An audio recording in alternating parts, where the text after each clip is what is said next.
munaasabad siyaarsara loo soo qaban qaabiyay isla markaana ay ka soo qayb galeen qeybaha kala duwan ee bulshada una badnaa dhalinyaro aqoon-yahan ah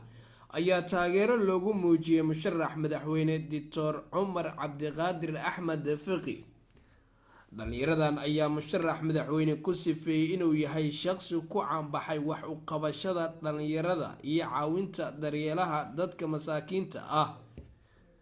dhammaan dhalinyaradii madasha kulanka ka hadasha ayaa hoosta ka wada xariiqay sida ay ugu qanacsan yihiin qorshe siyaasadeedka uu soo bandhigay musharax madaxweyne Dr. Cumar Cabdiqaadir Axmed Fiqi oo halkudhigiisu ahaa sir iyo been siyaasad ma ahan. musharax madaxweyne Cumar Cabdiqaadir Axmed Fiqi runtii waa nin aqoon-yahana, waa nin aan siyaasadii horey u soo fashilmay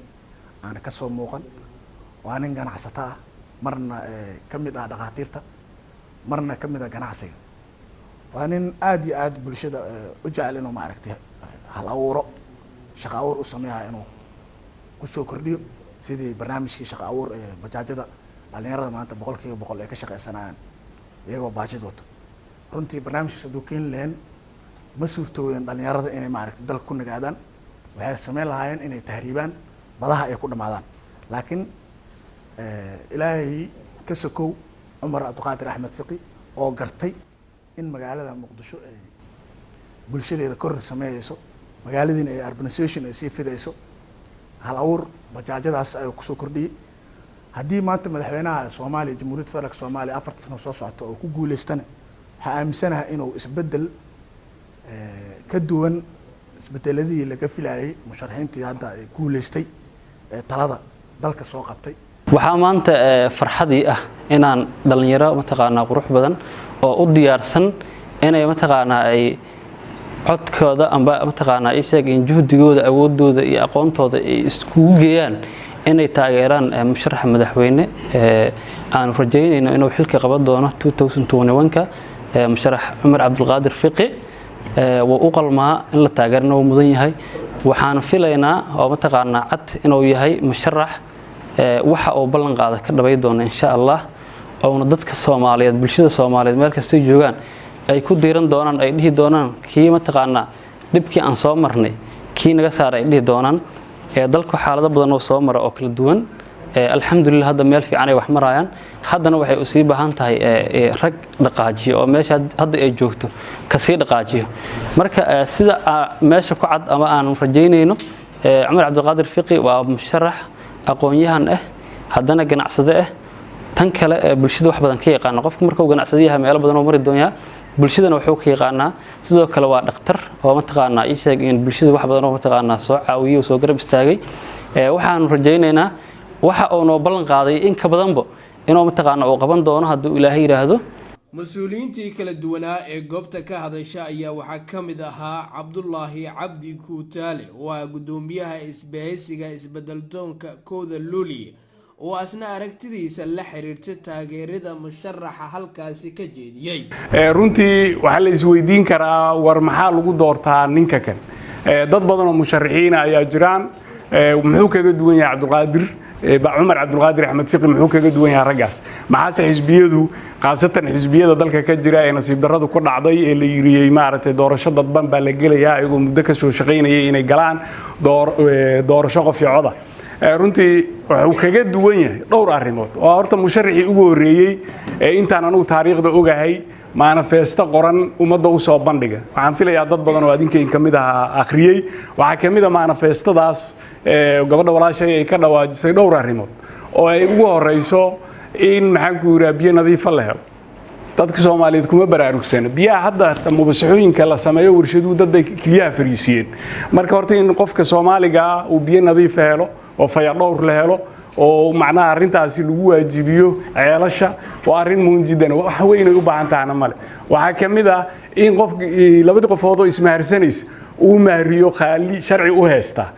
arintaasi dadka Soomaaliyeed kuma baraarugsana, waxay suulinaysaa in gabar Soomaaliyeed aabaheed lagala dhunto, in caruur lagu inkiro, inay banaanka ku silacdo. haddii la yiraahdo dhicin mayso sharcina maahan qofkii aan labada qofood oo isku maharsan qaali waxaa ka mid ah arrimo uu soo bandhigay in dadka baahida gaarka qaba shaqo loo abuuro mudnaan gooniyana la siiyo waxaa ka mid ah in maxaan ku yiraahdaa agoonka daryeel la siiyo oo dawladdu maadaama muwaadin aabihiis waaye uu yahay oo dhiban intuu koollejiidi lahay oo dawladdu la wareegto waxaa ka mid ah dadka dhimir kala iyo dadka alkooliga in si khaas ah loo xanaaneeyo لأنه هو مواطنين سوماليات حقوق المواطنين إنه كهلان إنه نولادان بني آدم يهالان ماشي إيمان تجوجان دقاق كوس أو عد رجيله يسنجرن وهذا كيسين حمر داد مرات أركتين داد بدنا وعلنا جدت كنت في ريست إصلاح الله هو ير أو مارت اللي حتبنجرو عن نوجين يسوع سلع سنة وطوق سنة يسا قار دبدا كوب جرحانية وعد فيرنا يسنجرن وبابور لقو دردري مركارين تا social problems كاين وحكا قبته وعارين مهم جدا وعرب سومالي دومان inay fahanto adduunyada waxa lagu hagaa oo horumarka lagu gaaraa oo insaan lagu yahay waa aragti ma ahan qabiil ma ahan lacag leh ma ahan xoog leh qofka wax bedeli karaana waa inuu fikir wado saddex shay baa bini'aadamka laga hadlaa oo kala qaybsamaan qof waxa jira aad kala hadasho arrimaha maanta jira guutaale waa foolxun yahay guutaale waa idab daran yahay waxaas uu ku mashquulsan yahay macna weyn male nin kala jiro ka duwan farmaajo muxuu yiri joornaalku muxuu qoray waxyaabo noocaas doorashadu ma dhacay ama sama dhacayso waxyaabo saas ay ku mashquulaan laakiin qofka aragtida leh waa qofka aad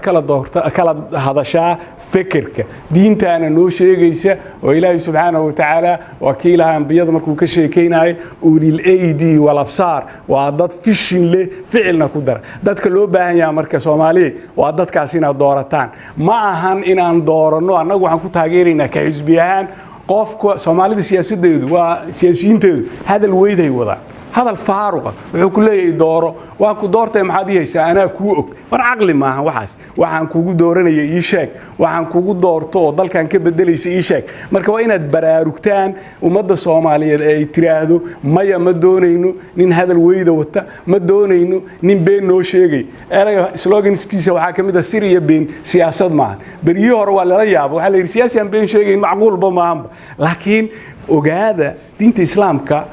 sidaan ku ognahay nabigeenu noo sheegay suubana sallallahu alayhi wasallam qof mu'min uu been ma sheego wax waxda wuxuu dhaca laakiin been ma sheego waa al-amru bil ma'ruf wa nahyi 'anil munkar waa wixii ilaahay insaanka uu doortay inaan dadka muslimiinta ay koonkaan hogaamiyaan marka waxaan rabaa horta arintaas inaan ku baraarugtiin waxa intaas dheer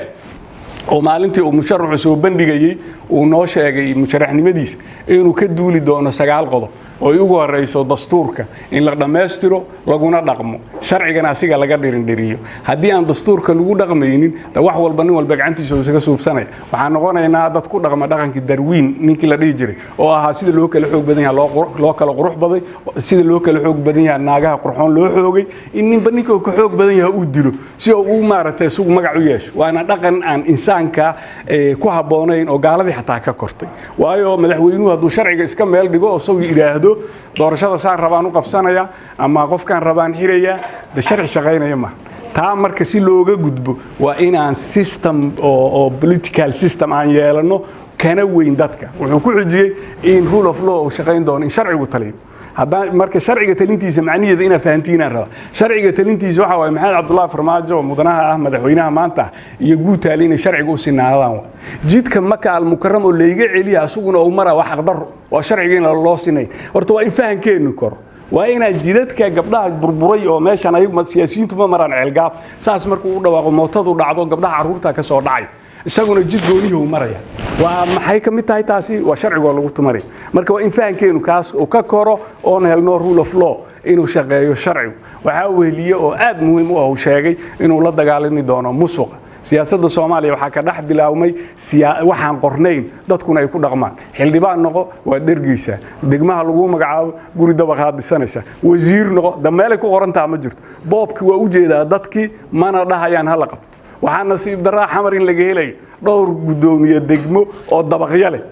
dadkuna wali ay fiirsanayaan war aqligaas xagoo ka shaqeynaya xageed ka keentay shala miskiin xunoo meeshan orordaada heeday ما فاهم سؤال إن ليس ويدي أهوى إن أتفرق كوسو دكتين ويا دليردين ودهدين حقيقي لا قاعدت كهيالي ما دادني ما دو ما هنينا يسكس عطو ساسو عطو عبسطو ما فهمتي واتيو مارتين مكي فرعونيين تاها مارت مركي قرآن كو كشيكين ولا إله إلهي وعبسدين مركي عبسدين فاسقين كون نقدين in uu dulleysto waxa gaarsiiyey way cabsadeen marka horta inaan ka korno cabsida oo gaari karno ninka tuuga inaan dhahno tuuga tahay beenlowga aan dhahno beenlow baa tahay waxa loo baahan yahay horta inaad dadka ku doorataan aragti waxaan rabaa wax yar oo maaldood masaajidan oo ku jira igu soo dhacay oo aad iiga fajiciyay masaajidkan oo ku jira wadaadkii wuxuu yiri su'aalo dabagaabyaha soo galay dadku waa ceeb in su'aalada dabagaabyo la xirto waa dhaqan heer galbeed arinta waa inaan la dagaalno ما شاء الله وصح وحبونتا إن أمر دبقاب يميلها لقشن لكن ماشي هرت إذا وحي يليسن توق قبها الورد شعب كمساجد كوجرا وحي كعب سنة ينكبوه دي إلا حظه وعن كهلا إن أمريكا إن دبقاب هست ما حاكوفيلن هدي عقل وشغال وحاكوفيلن هالكاميرا الله بقول دولار جوكت أو لقش أوجده ما حنكورا بكارها أو نين ما حنكورا من دبي نين أهل خير أو بحش ومساجد كالورد جوليرا هسكو هذا ينكبها كاميرا كحيرا ماشي درب القرآن كحيرا حتى يشغل هذيرو وقف جنبه كم حد الله ما أركي دتكو جبوده ماشي وتيجي لهاي لكن وين عقلك إنه شقي وإنا فهم كرنو دول هذون إن اللين وإنا فهم كرنو محن كورا دين تينو نتا دين تنوونك وإنا فهم كرنو إن أنا هدد اللي وداج ودي وداج ودقن وداج مركا أنت صارن وحين نسينا يسافر فرصة ذهبية وهدام برارون عن حماء وكوري كرنو عمر روح وناشة يا جماعة كمية إنه دي ده مسوقة وقول يا هنا ونكدوا لدين الإسلام كسجوا ضحية الأمر بالمعروف والنهي عن المنكر إلا الريابو حميدة وخير كان الله يسفر أيضا مهم جدا هو كميدة وحيابه صوبان دقي مو إذا جاري كرو لكن كميدة ده فرنان معناه دينا إنيفا سومالي هذا وشكته لكن ما فهمسن ده فرنان معناه ذو حوال أنا جاهدي سلك كاران ليجيو أو نين أوبي أو هيجور إن أدي كرو ريا واحد يجور تيسي عنتي يجلي وقالها حقانو ليه دستوري بينتا شيكتا دماهي hebel waa tuu markuu ku qoro waa urayay ninkan markuu u yimid dhiiga ku yiilo waxaan leeyahay dhiig kuma oo meesha beenad sheegaysa Soomaa dambiga meesha suka dhamaan labo heshiisyada dawladaha ay la soo galaan dawladeen in shacab weynaha loo soo bandhigo ay ogyihiin maxaan Itoobiya ku leeshiin maxaan maanta yada heshiisyaha socday Kenya maxaan ku leeshiin shacabku inay maaragtay ay ku dhiiran karaan oo ay dhiin karaan waxa ma haboon marka waxa la rabaa dadkaygu inaan aragtideena kor u qaadno inaan dooranno qofka u qalma inuu dalkan badbaadiyo annagoo ka duulayna dadnimadeena ka duulayna inaan dhaqan leena caalamka qof walba haddaad tagtiin adduunka waad arki doontiin wax walba oo la qoro dhaqankaas lagu saleeyaa oo xeer ah inaga dhaqankeena waa ka tagnay mid gaalana ma tagin keenina ma joog waa inaan ku faanaa inaan Soomaalina waa inaan ku faanaa inaan maxog cuno waa inaan ku faanaa diirinan tabcado waa inaan ku faanaa loodayda caana inaan ka maartay listo in la arko wasiir ceel soo shubayo geel dhaaninay in la arko wasiir fardafuulayo oo baashaalay ee ku la arko rector tamay dhaqankeena ما هنينا ما أرتي ميد أو دياسبرا كيم لو بين نيشة وماشي أسكوب بابا سنة يدربجي فها وأنت لي ما هذا لابتوب والعقد قاطع ضاع وديسكونكتد أو بالشدة بانك ورقب وحالين كأجا بهني هاي إن ذينكو صوب حلان حقينا عديني دوني حقينا عديني دفاع ما كليين معهن تذكر عليه الحين ليه حقينا الدفاع ده دستوري حقينا الدفاع ده